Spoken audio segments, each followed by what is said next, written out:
can we find the right balance in life? Hello guys, welcome to Yundel channel, and today's share is about finding balance in our life. So guys, I welcome you all in this thoughts sharing from my own life experiences and from my own reading. It's not easy because it is a mindset work all the time. We must be aware what we are going to do today, what we are going to change in our lifestyle today. It is what it is. You are the only one who can work with yourself. So guys, how can we really find balance in our daily life? It's very difficult because we have a lot of challenges, obligations needed to be done in a day. But with the right mindset again, I am sharing you some thoughts. How can we really find balance in our life today? Finding a balance in life means living a balanced life, meaning determining what is most important to you and expending our time and energy accordingly.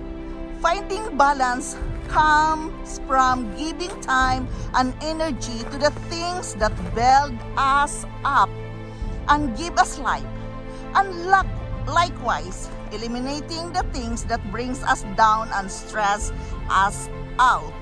To find the right balance into our life, we must acknowledge and accept that we cannot do everything at all time. Yes, guys, we must acknowledge that we cannot do everything at all times.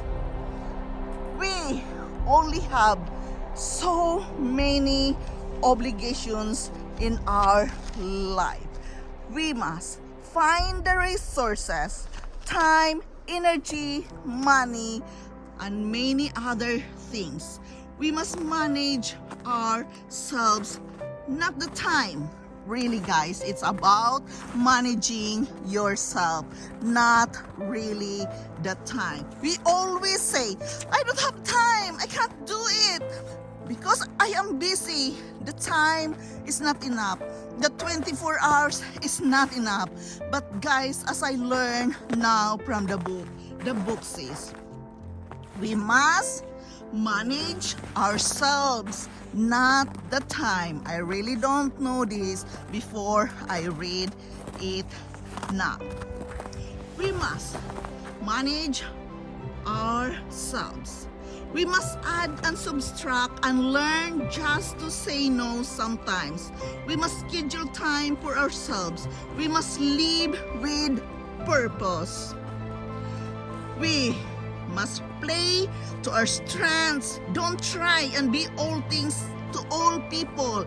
Again, there we are. We must be mindful that we cannot please everybody. We must learn to prioritize our time. We must know our peaks and thoughts. We must plot some personal time.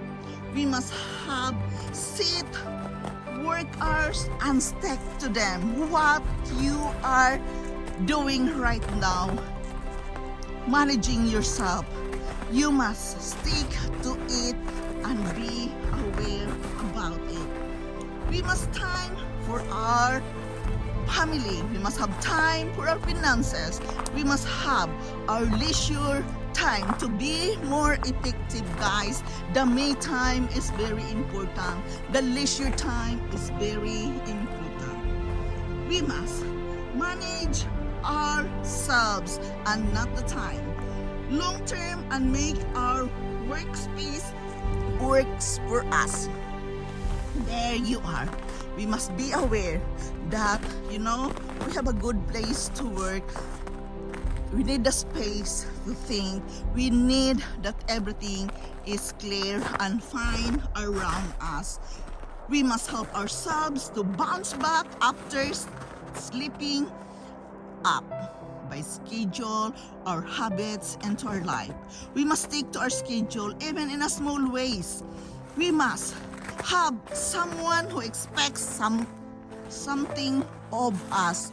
Yes, when you have somebody expecting something from you guys, especially your kids, your family, it is very important that you know how to balance your life. But first, you must manage yourself. Guys, it is very important that we must learn to focus what we can do with right now.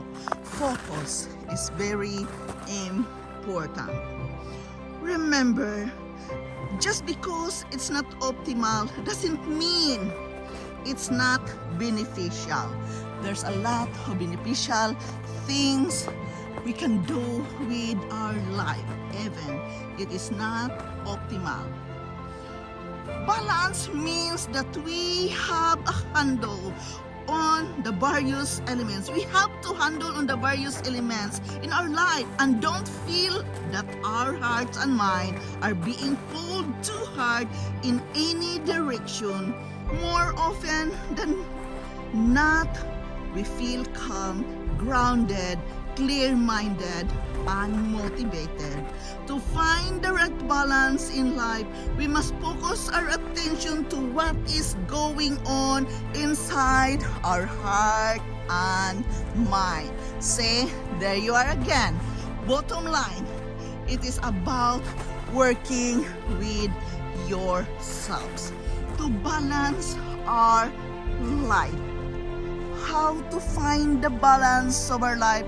We must learn to work with ourselves first. We must know how to manage ourselves.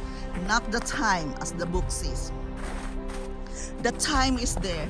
We cannot do anything about it because the clock just keep on going every day. The clock turns around and we cannot do anything about it because it is a clock. It must just keep on going, right? Therefore, the book suggests to find balance in our life, we must be aware and be good in managing ourselves. You are the one who can choose your me time. You are the one who can work with yourself to the best way you can. Therefore, managing yourself is the best number one thing you can do if you want to find balance in your life. And there you are, the resources, the time, the energy, and money, and many other things comes along with it. We must manage ourselves, not the time. We must add and subtract and learn just to say no. There you are. We must say no when it is necessary. We must schedule time for ourselves. We must live with a purpose. That is the book saying, guys, and I am sharing with it to you because living a life with a purpose is very important in finding the right balance in our life. How can we find the right balance in our life, guys? Really start working with yourself. Start what you are planning to do with your life. Therefore, again, journaling is very important because when you journal, you are planning what you are going to do with your life. You are going to plan your schedule, right? And finding the right balance in life, start writing it down. What you are going to do today, what you are going to accomplish this week. So we must have a plan. We must manage ourselves. It's not really the time is the problem here. Many of us thinking we don't have enough time, right? Because we thought that the time is the problem. Why we are struggling how to find balance with our life. I did not know this before, but as I read the book, really, it's a work with ourselves to find the right balance in our life, we have to manage ourselves. So guys, this is Yundel. Thank you so much for listening. Thank you so much for being here in my channel today. I am forever grateful to each and every one of you. I love you guys. Thank you and bye-bye.